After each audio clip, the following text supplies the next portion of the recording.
Olá, pessoa! Eu sou Vera Pinto e estou aqui com Fernando Palhano para mais um Papo Apô. Papo Apô? Papo Apô? Papo Apô? Papo Apô? Papo Apô? Papo Apô? Não importa se você é aposentado, apologético, apoteótico ou outro apô qualquer. Aporta aqui que este podcast é feito para você. Se você quiser contribuir com a gente, gerando trabalho e ajudando as pessoas que cuidam de animais abandonados, basta fazer um Pix para nós, contato@papapô@gmail.com. A gente trabalha assim, um mês a gente faz o programa e no outro a gente espera a tua contribuição.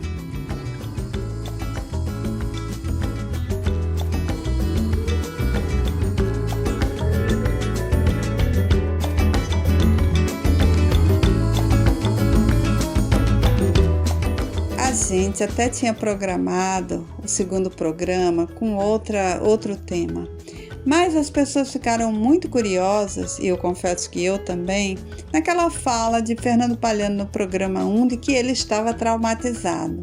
E a gente, que danado de trauma é esse? Aí me escreveram, eu quero saber o que Fernando Palhano passou para estar tão traumatizado em Buenos Aires. E aí eu entrei em contato com ele e ele agora vai contar pra gente. Diga aí, Fernando, o que foi que fez você ficar tão traumatizado achando que aquela moça que ele convidou para um mate fazia parte de uma gangue de roubo de órgãos? Conta aí o que foi que sucedeu em Buenos Aires. Olá, pessoas! Que bom encontrar vocês de novo aqui no Papo Apô. Muito feliz de estar retornando para contar a história que deixou todo mundo curioso. A história do trauma de Buenos Aires, né? É o seguinte, vou contar para vocês. Todo mundo ficou curioso com a história do trauma, ainda bem que assim, não é curioso com a desgraça alheia, porque já sabe que eu já contei rindo, então tá tudo bem, né? Então vamos lá. Meu primeiro emprego bom, eu resolvi que eu nunca mais ia passar as férias na minha cidade, no Natal. Eu moro em Natal, morava em Natal, hoje eu não moro mais. Moro no interior do Rio Grande do Norte, em Santa Cruz, mas na época eu morava em Natal e eu tinha decidido que não ia mais passar férias em Natal. E na época eu era estudante de língua espanhola. Eu fazia um curso superior de licenciatura em espanhol. E na época estava muito barato viajar para a Argentina. Buenos Aires era um destino muito acessível. E aí, eu, mais um colega que também estudava espanhol, só que ele fazia um curso, e mais dois amigos, né? Resolvemos ir para a Argentina. O voo que a gente pegou não era direto para Buenos Aires. A gente fez um voo bem picotado, porque eu queria, antes de chegar em Buenos Aires, fazer uma escala em Uruguaiana, que é uma cidade lá no Rio Grande do Sul, na fronteira, tríplice fronteira, Brasil, Argentina e Uruguai. Então, fomos para Porto Alegre, passamos uns dias em Porto Alegre, pegamos o ônibus de Porto Alegre para Uruguaiana, para passar um dia em Uruguaiana e de lá ir de ônibus para Buenos Aires. Mais de 20 horas de viagem de ônibus. Quando a gente chegou em Buenos Aires, a gente estava arrasado de cansado. Foi realmente muito cansativa. Difícil a viagem, porque um dos amigos estava com a identidade antiga. O pessoal no aeroporto aqui disse que ele não ia conseguir entrar. Enfim, foi muito tensa a viagem. Quando a gente chegou em Buenos Aires, os dois amigos decidiram que iam dormir. E eu estava ansioso para falar espanhol. O que eu pensei? Não vou dormir, vou andar, vou bater perna. Para dormir eu vou ter muito tempo. Para a primeira vez em Buenos Aires é só agora. E aí eu resolvi que não ia dormir. A justificativa foi: preciso pegar dinheiro para pagar o albergue. Justificativa furada, né? Porque todos nós tínhamos que pegar dinheiro e o pessoal do albergue tinha sido super tranquilo para receber no outro dia. Mas saí eu para desbravar Buenos Aires. Fui à agência do banco, saquei o dinheiro. Na época eu acho que eu podia sacar R$600 de uma vez e o peso estava mais ou menos isso, então acho que eu saquei 600 pesos, que equivalia a mais ou menos R$600, e continuei andando. Parei para comprar uma carteira para mim, que eu estava sem, comprei essa bendita dessa carteira e continuei andando. Passando em uma das calçadas, uma pessoa, um homem sentado num banco, me chama e eu fui. Ele me perguntou de onde era que eu era, eu disse que era do do Brasil e ele falou, nossa, mas não parece? O seu espanhol é muito bom, não tem quem diga que você é brasileiro. O que acontece com a pessoa que tá lá estudando e recebe um elogio desse, né? Se eu tinha algum tipo de barreira, desarmou naquele momento. E ele conversou e disse, por que você não entra pra gente tomar uma cerveja? E aí eu fiquei meio temeroso, mas disse, não posso, eu tô com uns amigos, tenho que encontrar com eles. E ele, não, vamos, você entra, pega uma autorização e volta depois com seus amigos. E eu achei estranho esse negócio de autorização, mas vai que é cultural, né? Vamos lá, topei. Era descendo uma escada escura. O bar, ele estava sentado em frente a uma porta. E essa porta era uma escada para baixo. Eu parei no meio da escada, acho que deu um lampejo de que não era uma boa ideia ir para lá. Mas ele olhou para mim e disse, vamos. E aí eu fui. Cheguei lá embaixo, ele me levou para uma mesa e uma moça sentou do meu lado. E começou a conversar, conversou, me perguntou de onde eu era de novo. Quando eu disse que era do Brasil, mais uma vez recebi o elogio de que não tinha quem dissesse, porque o meu espanhol era bom demais. Agora, o que você quer? Como é que você ganha um estudante de língua estrangeira se não fazendo um elogio à dicção dele, à pronúncia dele, né? Não tem nada melhor para isso. E aí, ela continuou conversando.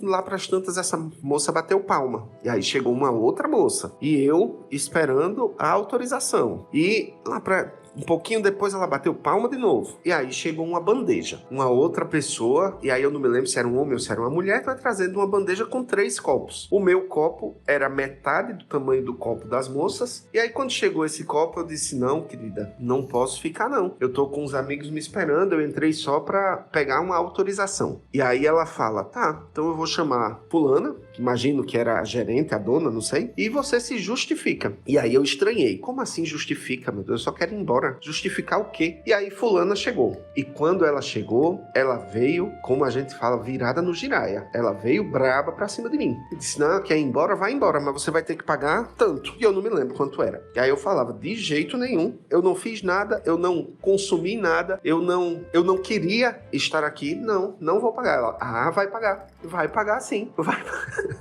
A gente, eu conto rindo dessa história hoje, porque, enfim, né? Mas eu fiquei muito tenso. Lembram que eu disse que era uma escada descendo? Eu fiquei... elas ficaram meio que me cercando, sem deixar brecha pra eu ir pra escada. E aí, ela dizia, você vai ter que pagar tanto pela sua bebida. Eu, tá, tudo bem. Eu pago a minha bebida. Aí, antes eu disse que eu não tinha dinheiro. E ela falou, não tem problema. A gente aceita cartão. E aí, não tinha pra onde eu tentava fugir, ela encontrava um jeito de me segurar. Veio, quando eu abri pra pagar a minha bebida, ela veio com a lanterninha e viu que eu tinha dinheiro. E aí, continuou. Você vai pagar a bebida das meninas. Eu, tá, tudo bem, eu pago a bebida das meninas. A bebida delas era o dobro da minha bebida. E aí eu ficava dizendo, não, eu não vou pagar, vocês estão me roubando. Agora, imagina a ousadia da pessoa dizendo isso, né? Vocês estão me roubando. E aí ela dizia, não, você está aqui a passeio, a gente está aqui trabalhando, você vai pagar sim. E aí eu paguei as 2 bebidas. Aí ela, agora você vai pagar a metade do tempo que você passou com as meninas. E eu ficava, minha senhora, pelo amor de Deus. Porque teve essa também. Teve uma hora que eu disse, senhora não, senhorita.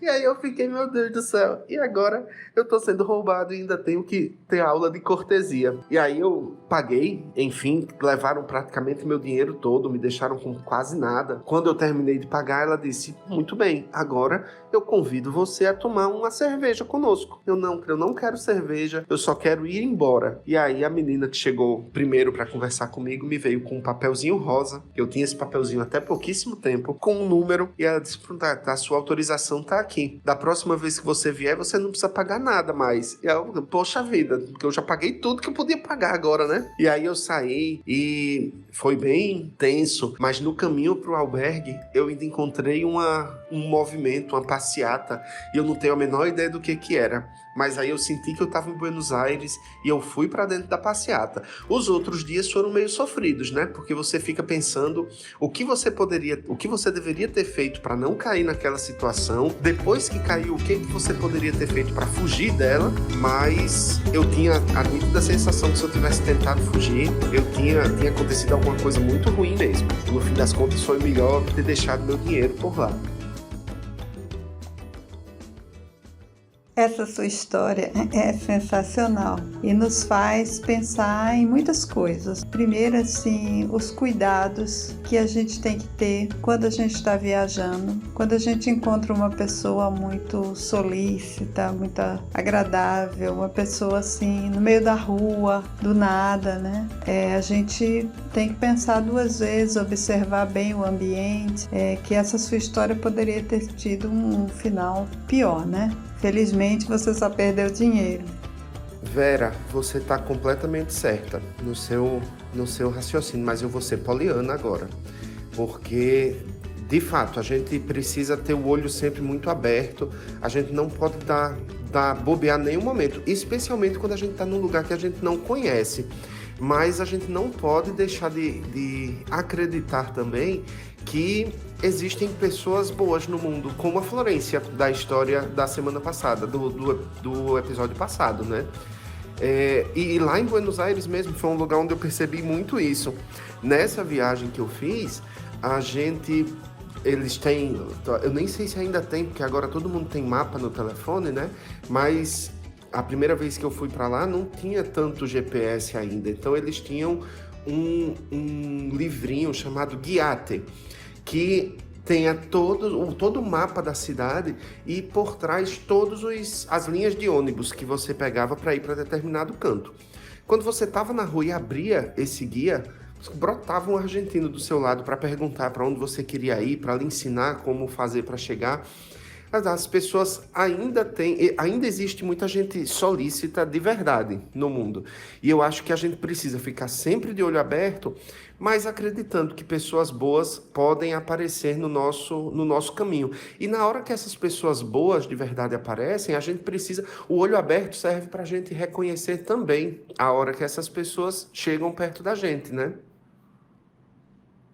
Fernando, eu acho que você tem toda a razão de estar chamando atenção para isso, e eu queria abrir um parêntese especial sobre o carinho das pessoas de Buenos Aires com os brasileiros. Quando eu fiz 55 anos, eu fui para Buenos Aires passar esse aniversário lá. Não quis festa, nada, só vou para Buenos Aires sozinha.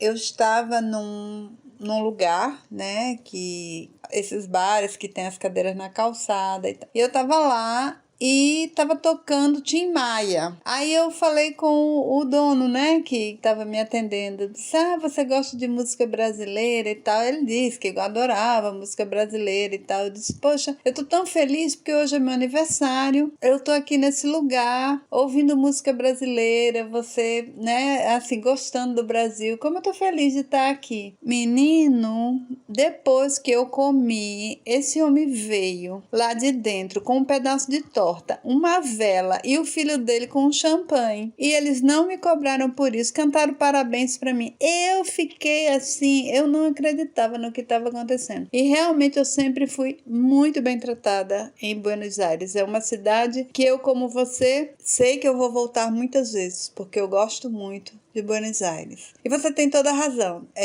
A gente tem que estar atento, mas também acreditar nas pessoas. O que, às vezes, o que eu disse, assim, na verdade, essas pessoas que insistem muito, como foi o seu caso, quando a gente nota uma insistência de nos levarem para algum lugar, porque as pessoas realmente boas, elas não têm essa insistência, né? Elas se oferecem, a coisa acontece com tanta delicadeza, né, que a gente vai, ela não precisa insistir. Eu acho que esse é um olhar que a gente realmente precisa treinar, de ver quem está se oferecendo com tanta bondade que a gente não precisa nem pensar duas vezes, né? E a outra coisa que faz pensar é na importância do elogio. Como é importante pra gente elogiar e ser elogiado, que é uma coisa que a gente vive numa sociedade muito crítica. A gente tende a se criticar muito, a criticar o outro, sempre ter uma crítica a fazer. Meio que ser crítico virou sinônimo de ser inteligente, quando na verdade a gente pode ser inteligente e ser até crítico, mas crítico no sentido de construir, né, uma sociedade sociedade melhor e não crítico em relação às pessoas. Você pode ser crítico em relação a uma organização social, ser crítico em relação às atitudes que tenham a ver com o social, com o público e não com o privado. Muitas vezes a gente vê, inclusive nas redes sociais, críticas a determinadas pessoas que estão ocupando cargos importantes em nosso país, mas críticas que se referem à vida pessoal. Não tem o menor sentido, não é? A gente inflar esse tipo de comentário. E eu encontrei uma crônica que eu vou ler para terminar esse episódio, que eu achei muito interessante, que outro dia eu estava conversando com uma amiga sobre isso, que eu fiz um elogio a ela e ela fez questão naquele momento dizer a roupa, que a roupa era barata. Eu falei, só aceite o elogio, você não precisa desclassificar o que está sendo elogiado porque você não sabe lidar com isso, né? Assim, é um aprendizado para nós a gente aceitar elogios, demonstrar a mesma alegria que a gente sente por dentro quando está sendo elogiado, mas a gente tende a fingir que aquilo não está nos tocando ou a gente tende a depreciar. Se é uma roupa, a gente fala como aquela roupa foi barata, como aquela roupa é velha, né? Se é alguma coisa pessoal, assim, do corpo, a pessoa tende a dizer que já esteve melhor. Se você elogia o cabelo, mas está muito seco, né? A gente tende a fazer isso. Eu não sei que educação a gente teve que nos levou a isso. Então, eu vou ler essa crônica que ela fala sobre isso, para a gente estar perto de quem nos elogie e a gente também aprender a aceitar esse elogio. A gente precisa correr dessas relações com pessoas que só nos criticam. Como é negativo a gente fazer crítica ao formato das pessoas, não é? O corpo das pessoas, isso é muito perverso, porque ninguém escolhe nascer de determinada forma. Nós somos assim, né? E o corpo é só uma morada de algo muito maior, que é o nosso ser, a nossa alma. É isso mesmo, Vera. Acho que a gente tem, inclusive, que fugir de gente que é desse jeito, sabe? Gente que acha que ser grosseiro é sinônimo de ser assertivo. A gente está numa era de que a gente cobra que as pessoas sejam assertivas, cobra que as pessoas se comuniquem bem, mas muitas vezes a gente confunde o ser assertivo com ser grosseiro. E a gente acaba ofendendo as pessoas ao invés de fazer crítica construtiva. Crítica construtiva é quando a gente tem alguma coisa para contribuir com o outro. Você falou da questão do corpo. O que é que eu tenho para contribuir falando do corpo de alguém? O que é que eu tenho para contribuir falando de um trejeito que a pessoa tem? Né? Então, se eu não tenho nada para contribuir, a linha da crítica, a linha entre a crítica e a grosseria é muito tênue, né? E a gente atravessa ela muito fácil. E se a gente precisa, e eu acredito que todos nós aqui acreditamos muito que o mundo pode ser um lugar melhor, que a gente precisa atuar para que o mundo seja um lugar melhor. E se eu quero um lugar melhor, eu preciso cuidar de não ser essa pessoa que simplesmente é grossa sob o pretexto de estar sendo sincero, né?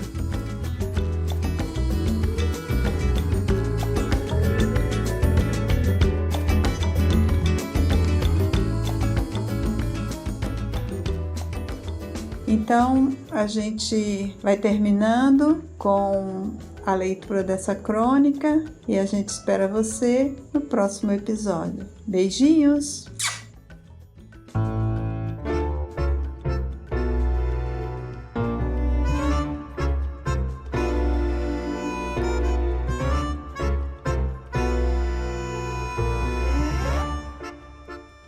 Conviva com quem sabe elogiar.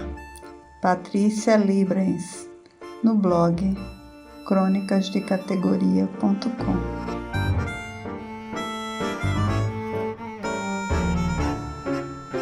Estudos apontam que que existe uma variedade não tão rara de ser humano que adora receber elogios. Inclusive, ficam ressaltando suas qualidades para serem elogiadas, mas não elogia ninguém. Todo mundo já conheceu pelo menos uma pessoa assim. Minha dica de hoje é que você deixe de lado essa gente que só quer ser bajulada, até porque elogio é bem diferente de bajulação. Depois de passar anos ouvindo que meu repertório cultural era muito fraco, que meu sotaque era horrível, que minha comida era ruim, que eu me vestia mal, que meu pé era feio e que maquiagem não me deixava mais bonita, isso só para citar algumas das depreciações com as quais, pasmem, me acostumei, eu passei a acreditar em muitas dessas coisas e pensar que, de fato, eu não era boa o suficiente para aquela pessoa sensacional que estava me presenteando com o privilégio da sua companhia.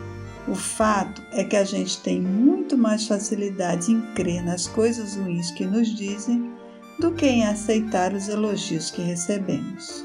Curiosamente, quem me ensinou a importância de eu aceitar os elogios que me eram dirigidos foi justamente a pessoa que pôs no mundo o ser humano que mais me depreciou nesta vida, em parte porque eu permiti, é verdade. Mas, para quem é criticado quase o tempo todo, aceitar elogios é um desafio imenso. É um exercício diário de não recusa mental, de reflexão sobre o que foi dito e de autoanálise. Poxa, talvez isso faça sentido. De internalização e de agradecimento pelas coisas boas que nos são ditas. Se você ficar sem graça com o elogio que receber, apenas agradeça com sinceridade. Eu precisei que uma pessoa me ensinasse isso. Esse gesto simples e milagroso fez uma diferença brutal na minha autoestima e, consequentemente, na minha vida. Cuidado com as críticas destrutivas que recebe. Muitas vezes, elas estão carregadas de intenções obscuras. É muito mais fácil dominar e manipular uma pessoa com baixa autoestima. E, se você acreditar que não é boa o bastante, a destruição do seu amor próprio é como deslizamento de terra morro abaixo. Destrói tudo em um piscar de olhos. Mas, para reconstruir o que foi destruído, leva-se meses, às vezes anos. Por isso, é tão importante termos perto de nós pessoas que nos coloquem para cima, não o contrário. Podemos e devemos escolher com quem iremos ou não conviver. Não aceite ficar em um relacionamento com uma pessoa que só enfatiza seus defeitos. Se essa pessoa vê tantos problemas assim em você, é porque nem te ama mais. Talvez goste apenas da ideia de te fazer de capaz ou de ser bajulada. Valorize os amigos que demonstram admiração por você. Aproxime-se de colegas de trabalho que reconheçam a importância do que você faz. Namore ou case-se com alguém que te elogie sempre, mais de uma vez por dia, mas que esteja contigo muito mais pela tua personalidade e teus ideais do que pelos seus atributos físicos. Valorize cada palavra boa que receber e repita-as internamente para si mesmo, até que tudo isso passe a fazer sentido na sua vida. E não esqueça de agradecer e de retribuir também com elogios sinceros. Ser elogiado por quem amamos, sobretudo, é muito mais do que receber uma massagem no ego. Elogios são pequenas demonstrações de carinho e admiração pelo que somos na nossa essência mais pura, até quando estamos em uma situação pouco glamurosa, como estar jogada no sofá numa tarde de sábado, com cara de preguiça e ser surpreendido pelo companheiro com um elogio que ressalte nossa beleza natural, sem superprodução, sem maquiagem ou roupas caras. Receber elogios é bom demais. Quem discorda está mentindo ou está errado. Aceitar e internalizar esses elogios é essencial, mas aprender a retribuir um elogio também é algo fundamental.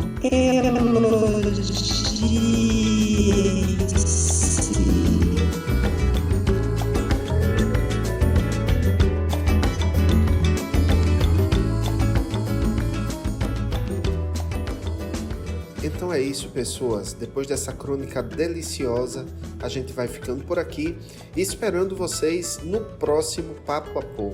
Um beijão para todo mundo e até lá!